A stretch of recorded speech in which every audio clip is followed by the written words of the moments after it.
بسم الله الرحمن الرحيم. صيغة رواية الأحاديث القدسية. صيغة رواية كنا حديث قدسي، حديث قدسي بيقول بين حديث إلهي، بين رباني وبين قدسي. قال العلامة ابن حجر قوتية ولرواية صيغة. هذا دوام ابن حجر هيتمية نعم.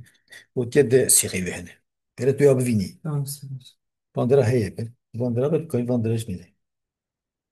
İkisi bir şey. فتح المبينة ابن حجر Ben سر şimdi. سر. Az geliyorum size ne dedim onu? الله الله الفاندرا وكيكي بيوري. Ben işte. Sanki bir hareket olsaydı sanki mesela. ولروايتها صيغتان، روايتها صيغان أوجيكم تقول أنا شدو دوسكريبو. Hmm. Hmm. إحداهما يكجي أن يقول كبيجة قال رسول الله صلى الله عليه وسلم، رأي ورد بيه قال رسول الله صلى الله عليه وسلم، برسول الله جو فيما يرويه عن ربي تعالى دوي حديثك وش ربي أخرى روايتك دوي حديثك نوري Hmm. أفسيغك ويه وطي ورا يقول صنع حديثة قدسية وفيما يروي عن ربي، وهي عبارة السلف، العبارة السلفية إيه عالمي بري، ومن ثم آثرها الإمام النووي. جو قاسي إمام النووي يعني سلف تبيج حتى آخر نسيا سلف قسم قبل Ben. ذلك. وش بقاسي ترجح كليديا إمام النووي في الأربعين وخيرها الأربعين وخيرها الأربعين. ثانيتهما إيد الدويا أن يقول قال الله تعالى فيما رواه عنه رسول الله صلى الله عليه وسلم. خدا قوتي قال الله تعالى Hmm. تبي مثلا راوي بيجا قال الله تعالى فيما رواه عن الرسول صلى الله عليه وسلم حسب رسول الله وقت بيجا قال الله تعالى في أنا بيجا فيما رواه عن الرسول ما بيجا قوي آياتي بيجا، أما بيجا فيما قال فيما رواه عن الرسول صلى الله عليه وسلم من فعل حسب قصيه. والمعنى واحد. يعني انتهى كلام ابن حجر الهيتمي رضي الله عنه مع شيء من التصرف في العبارة. طبعا ما هي عبارة دقيقة ومجهولة على هذا خلاف. ثم إن قول العلامة ابن حجر تريد تندري قلت إذا درباس مبري قلت يكون نسبتها إلى حاصل القدسية إلى الله تعالى حينئذ نسبة إنشائي، تقول نسبتها من بالخدا نسبة إيجادية، لأنه المتكلم بها أولا شيء أول إيه مثلا تبي تكلم كله خدايا رسول الله قلت يا رسول الله جي مش تكلم كيه. هذا أذياء أفقوت ناوي صريح في أن الأحاديث القدسية هي كلام الله تعالى. شنقولتين نسبتها نسبة إنشاء يعني إيجاد يعني بعد إيجاده.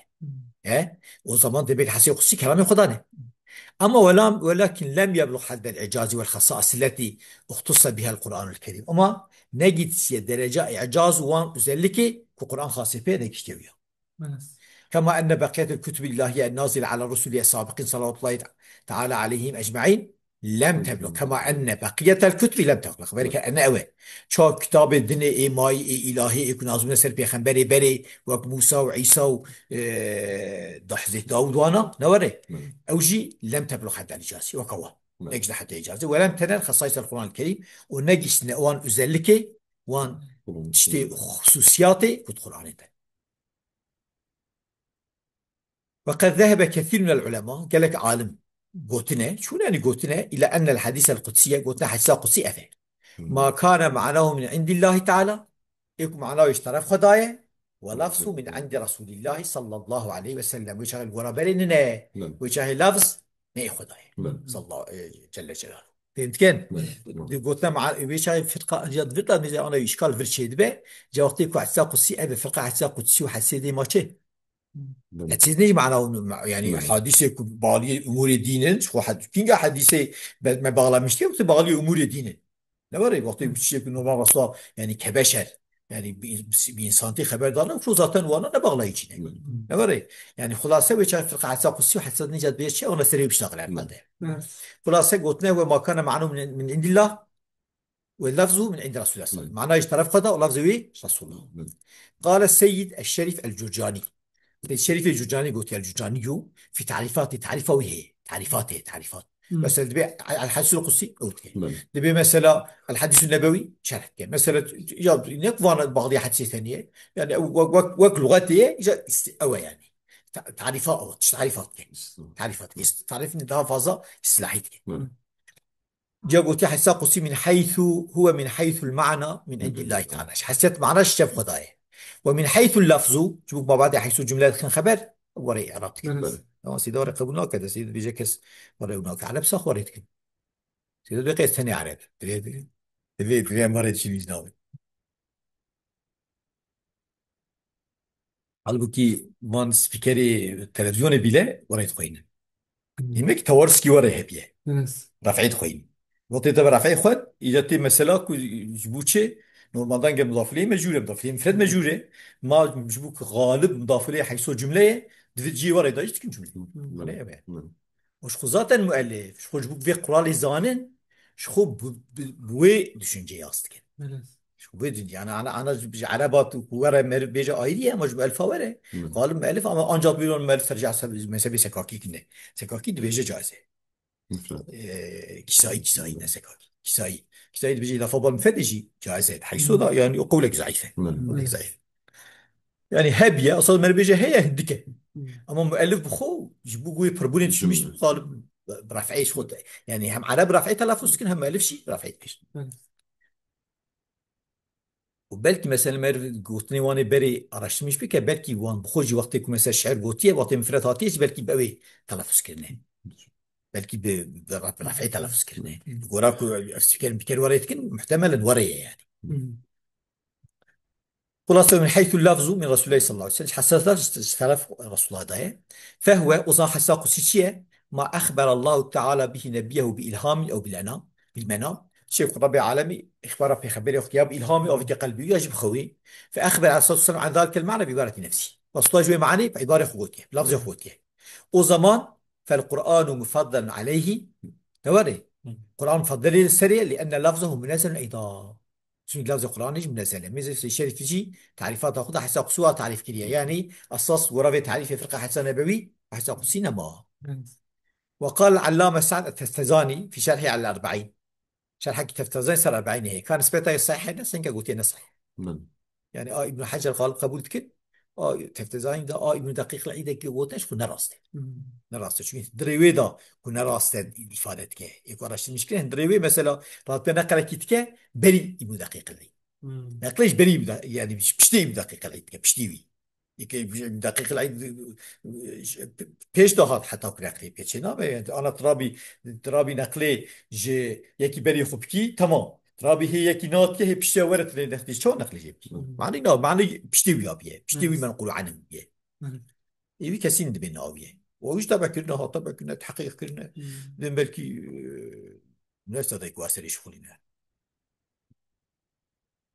ايه تفتازاني قلت في الشرح على 40 شرح شو ما تقولوا وري تدريجيني واتي رازي هلا والله لا نختار ابني بريش عفير الرازي في تيمر رامر اللي ميزت كيف بليه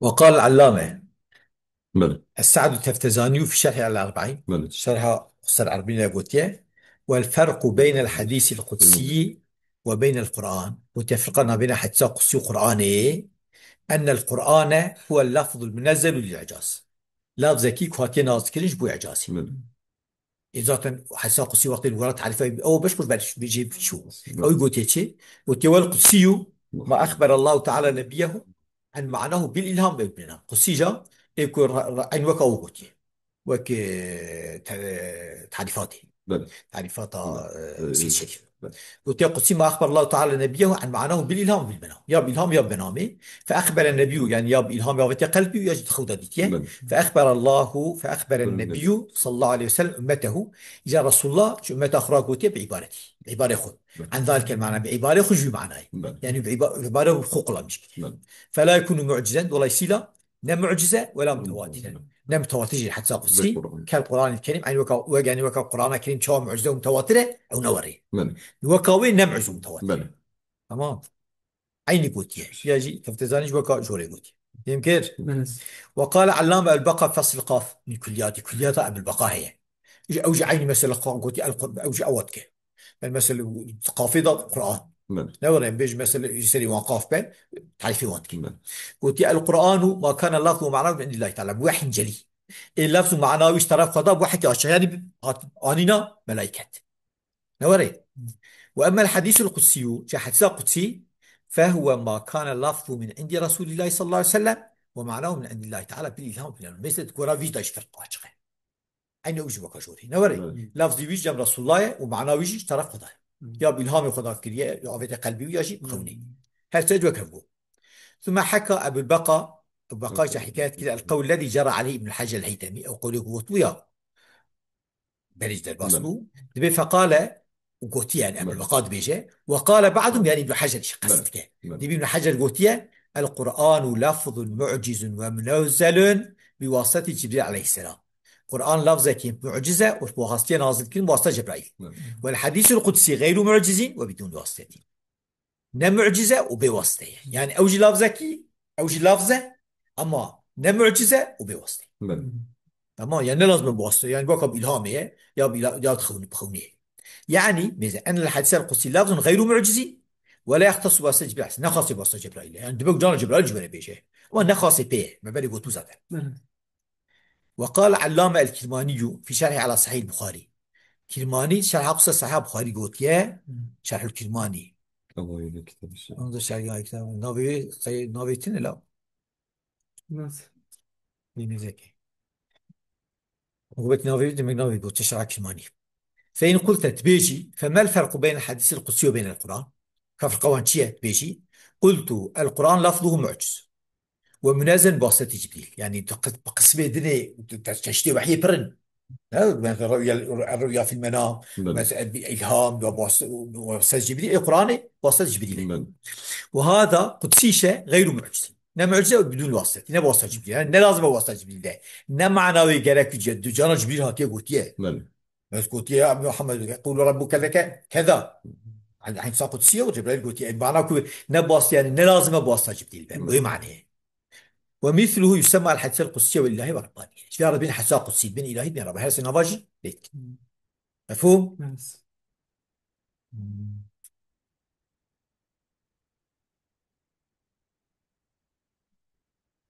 بله فإن قلت جاء خاطب مسألة بيجي الأحاديث كلها كذلك إخواتي وكفانا حديث سفوانة لفظ وان طرف رب العالمين طرف رسول الله ومعنى واش طرف رب العالمين. وكيف لا شلون وربه كيف لا يكون كلها كذلك. هو صلى الله عليه وسلم ما ينطق عن الهوى. الرسول صلى الله عليه وسلم جو أرجو نفسه تشتنا بيشه جبر خوانا بيشه. بله قلت جات وير بيجي أسي بيجم الفرق بأن القدسية مضاف من الله تعالى ومروي عنه بخلاف غيره. فرق هذا بأن القدسية مضاف من الله تعالى تبع عن الله فيما رواه عن عن ربه. ربه قال الله فيما رواه عن ربه قال الله بله هذا ومروي عنه ومريوش خدای مثل فيما رواه ياجي قال الله بخلاف غير ما يدني نورنا لأن الحديث يقصد مضاف إلى في فرقة لفظية بله نفرقة معنوية زاد هركز بيازانه بله وقت يقول قال الله أمزان حديثة قدسية بس بروبلم تنا يعني شغال صيغة ده بليه بله أما ويشغل فرقة وانا معنوي ماشي فرقة وانا معنوي فيها بلينا بين. وقد يفرق دبك بيفرق كرن بأن القدسية ما تعلق بتنزيه ذات الله تعالى قدسي إيكو علاقة بتنزيه ذات خداه يعني الحقي مثلا بيت واطي قدسي بقى يعني ذات خدا مثلا ليس كمثله شيء ولا نظير له ولا مثيل له شيء وريب أو حتى وابن. وبصفات الجلالية والجلال يعني علاقة بصفات الجلالي سرويت كلمة سر قضيت على قهارة نوري قضيت على منتقمة يجي جمالي رحيمة رحمانة غفورة نوري إيه علاقة بوابن منسوبة لحضرة القدسية تعالى وتقدس جوا أفجي يعني إيه علاقة بوانا ومنسوبة قضيت على ها يفيا في فرقه تمام يا كربجه في فرقه مع امانه وري ما حسيت نجي ايكو تتعلق بتنزيزات الله تعالى هنا ها يحسيت نجي ما تعلق بصفات الله الجلاليه والجماليه يعني جا فرقه ويوان ماتشي ها كراس مثلا حسيق صفانا صادج حسيق تسيبنا في علاقه اذا تنبنا ويش تمام في هذا بفرق يعني ما نجي فرقه كشد وجا فيها قبول نكنا چونكي حسيق قدسي ايكو نعلاقه بذاته خدا ونفس صفات الجلال الجماليه فرق ها ودبي يعني مثلا حسام صلة رحمي يعني بيجي يعني ظاهرنا من تعقيب صفاته اما يقال مثلا بدون رحمه ده اما يدنيش يعني حسوسي خيني وانشبر فهمت بقى ليش قبولنا كنا. فتلخص من هذه النقول شفا نقلا تركت أورتي أن العلماء قد اتفقوا اتفاق على الماتشيبي على أن معنى الحديث القدسي هو من عند الله تعالى معنى حديث القدسي خدايا وإنما اختلفوا في لفظه أنجا اختلاف لفظي بداية نوري يعني كلفظي مش خدايا ناطق اختلاف بداية فمنهم من ذهب إلى أن لفظه من عند الله تعالى أيضا إنك قلت لفظ يشترى فضاضة وكاك مجو إنه حاجة نقل كلبه. بله. ومن من ذهب إلى أن لفظ الحديث القدسي من عند رسول الله صلى الله عليه وسلم غالب جي وريبوتو. أما فرقة معنوي تشينبو. إذا جالك من سيدا سؤال كرافيا يعني مو فرق تشينابه كاني أنا ما قلت شيء.